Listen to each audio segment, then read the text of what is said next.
My childhood is so kind of encompassed in Stronghold that loads of things in my mind that are simple terms that aren't even specific to Stronghold get referenced there. So loading is one of them, like loading, or wood needed. Not enough wood, my lord. Like all these lines. Shout out to anyone who knows Stronghold, gets those references, and loves that game as well. I do wish they could make one as good as the OG Strongholds, but sadly not the case. At least Age of Empires delivers, right? With Age of Empires 4. Let's get underway. As we've got Guz versus Cypher. That's right. And this one, we should expect some rushy-type shenanigans, as this is going to be what we call a shorty, okay? And that doesn't mean someone who's like 4 foot something and can't play basketball. You'll see what it means. And it should be interesting, because we've actually got gHREedy versus Abbasid Dynasty. Now, Abbasid Dynasty, if I had to guess, I'd give an edge in early aggression, because for those that have played Abbasid Dynasty, or played against them even, you've experienced something known as the Ram Rush. And the Ram Rush is not where they go out into the wild and find the creature and send it towards you, because that doesn't exist in this game. We don't have magical rams. What we do have is battering rams. Battering rams that are incredibly potent in the early game, as we've seen in many of these matchups, and usually decides a lot of things in the feudal age, is something that the Abbasid Dynasty just builds out of thin air straight away. Doesn't have to research the siege engineering. They just plop them down like they choose. We'll have to see if that happens in this game. It's possible, especially against gHREedy, a faction that is not really renowned for being hyper-aggressive or hyper even present in the early game. And usually focuses on the economy early because that's what it's good at. As you can see, he's already got the Prelate out, and that's how they get good at it, right?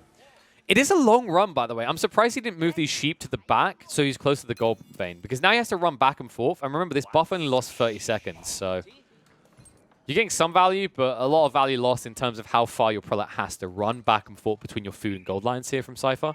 Really not a big fan of this play. Meanwhile, gold vein pretty close in the meantime for Guz. Of course, he's already chained in his House of Wisdom. Remember, you get the Golden Age unlocks by chaining together enough buildings. The first tier is 10, second 30, and as you can see there, third is 60. Not in gather rates, but more things gained as you get those tech ups, or those tier ups rather. And Scout Vision, now I wonder, is this going to be where they park a scout in each other's base? The reason being this is if you park a scout in each other's base, you can identify whether someone's going for a full tech boom and then decide what you want to do yourself. Right now, I feel like there's not necessarily much reason Guz should be bringing the scout back to base with one sheep, but he is anyway. Is that because... Wait, where are the berry bushes? Okay, they're there. I'm blind. Okay, so this is fine. I actually really like Guz's spawn, which if you're Cypher fan or if you're Cypher means you should hate Guz's spawn. He's tied up against the hills here, right? So there's not much space for a scout to just sneak and sit here. On top of that, he's got his berry bush in a kind of choke point that he can defend fairly well, and it's on the approach to his TC. He's got wood lines on each side. His secondary gold vein is fairly close, and still in a choke point, by the way. And then his other gold vein is protracted behind his base. So overall, fairly well protected. Cyphers, on the other hand, I don't hate it, but I do have a disdain for how open this ground is on the left side. So I definitely think Guz got a slightly better spawn from a defensive aspect, and that might come into relevance in the coming minutes. As we're seeing Arkan Chapel being built up, so no change here, no deviation. You do this every time as gHREedy. There really isn't an argument for anything different. Now, the reason I was kind of expecting a rush in this game, besides the fact that I've been spoiled with the timing, because we don't have an option to hide the timing, folks, and it annoys me every time. Wish YouTube had that option as well. Just keep it a mystery for you guys.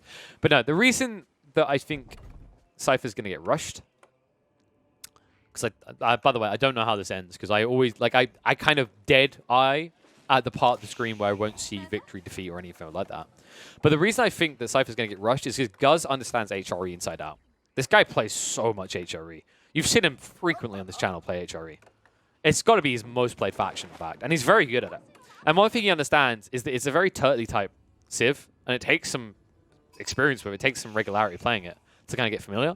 And I'm not sure how much Cypher's been playing gHREedy so far. And Arkan Chapel. Slow build up, by the way. He only put 3 people on this.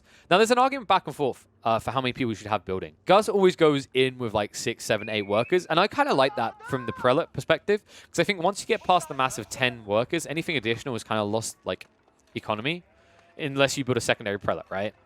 which usually you don't. Usually in the open phases, you want to keep one prelate because you'll build an Archon Chapel, and that'll buff the whole area. That being said, Chapel now complete. Matched up timing, so Guz hits his Tech 2 around the same. Keep in mind, also, in terms of this matchup, pulling extra workers away can feel really awkward even as gHREedy, because remember, your opponent doesn't have to pull any workers to tech up. They just build it in the building, and then they have this extra surplus of workers. It's another small factorial detail that really does allow for these Abbasid Dynasty players to TC boom a little bit quicker than any other faction, is they don't have to pull workers away from production lines to get their tech up. And when they do get their tech up, that means they've had additional gatherers that have probably given that little bump to put them 20 seconds ahead of building a TC or so. So stables now being built. I don't think this is the right call by Cypher. Oh, maybe. Wait, what? But he didn't scout this. Unless he got vision a few seconds ago. So maybe this was a reactionary. If it wasn't reactionary, I don't like it. Now, let me explain why I wouldn't have liked it. Because if you're building this, you're probably building Horseman, right? Which means the only thing you counter in that early game is going to be the archers, right? And most of the time, we see Abbasid Dynasty players early on push out Spearmen. But interesting enough, what Guz has done is he's actually built into archery range. He's built 3 of them, in fact. And I think he's made a right call here. I do believe he has the economy to support the output of 3 archers once it gets going. And this is going to provide a hell of a lot of aggression onto Cypher. Now, this can be hit or miss because when you play against gHREedy players, keep in mind, we've talked about this before, this faction builds tall, not wide. Meaning that a lot of their economy doesn't get exposed. It's actually protected by the TCs, by outposts. And the problem with this is, of course, you don't siege buildings very well with archers. That being said, what your archers can do, and this is what I think we're going to see, is the battering rams. They can build battering rams right next to the enemy base, remember.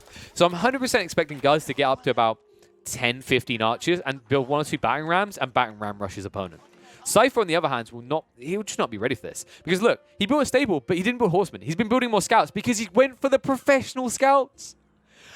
Oh no, I feel like he's baited himself in here.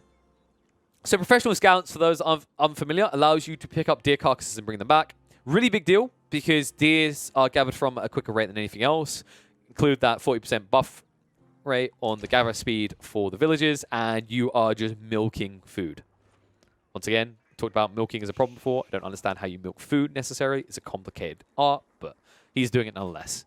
The problem he has, and keep in mind, Guz is not revealing his hand early. He also has a scout to make sure that there are no eyeballs on him. He's getting ready for a preemptive strike before an eco boom. Because look what Cypher is doing. He's building an outpost on the wrong side of the base. And he's building one super defensive on this side.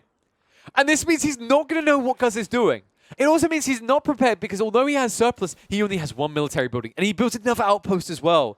So if you build double battering ram as Guz, I think you just siege this base. He might just go with 1. Yeah, he's going with 1. And you can build a second ram closer if need be when you see what's happening in your opponent's base as you get the wood for an investment. He even has more of these archers trickling out, which now got spotted by Cypher. But it's going to be too late. Ram's moving in. Now, he can try and burn this down, but it's going to be a tough one. There's 10 archers, and they will snipe your villies out 1 by 1. Here they come. Weird that the archers are getting priority aggression right now. The battering ram has it once more. Knocking it down real fast, by the way. Look how quickly he disintegrates this outpost. I mean, it's 5 hits, right? So emergency repair gets triggered there. This should be where you switch targets. This is the only problematic element of trying to ram rush gHREedy is the emergency repairs. You have to find a way to get value on another building almost instantly, or it just doesn't work. And that's why he moves across to this ram, to ram this outpost, while building another ram. And it builds quick now, because he's got 10 archers out here. So new ram goes down. Cypher, still thinking, yeah, he's going for the tech up. So he thinks he can actually hold this. I mean, possibly, but either way, one person's going to win soon. Guz has spent everything to do this, right? So if this doesn't work and your opponent gets up to tech 3, you have to feel it a loss. At the same time, he's trying to repair this. He's going to start to lose his units to the archers. Bit of weird back and forth fire. Sometimes actually these outposts are firing onto the archers instead of the battering rams, which is odd. So there you go. Forces the emergency repair. Switches over to the alpha outpost. He'll be able to get rid of that one. So that's going to fall. 3rd battering ram coming out from Guz. Cypher in a bit of trouble here. He's built a racks now, but I mean he's not done with the tech up, and this outpost is not long for this world. Yeah, so he builds a new outpost behind it. Still, does he care? 3 battering rams, and you could easily rush down this TC. Scout's going to be sniped down. Trying to repair, won't be able to do so. Archer's starting to target out those villagers. Tech up is complete, but is it going to be good enough? Because the Baron Rams are getting through the outpost line. And everything's exposed here. And now you have to fully back up. Remember, you dropped all the carcasses here, so you can't even gather food in front of your own TC. As the Archers continue to push in, now up to 17. He gives it with a GG! Oh, the Ram Rush!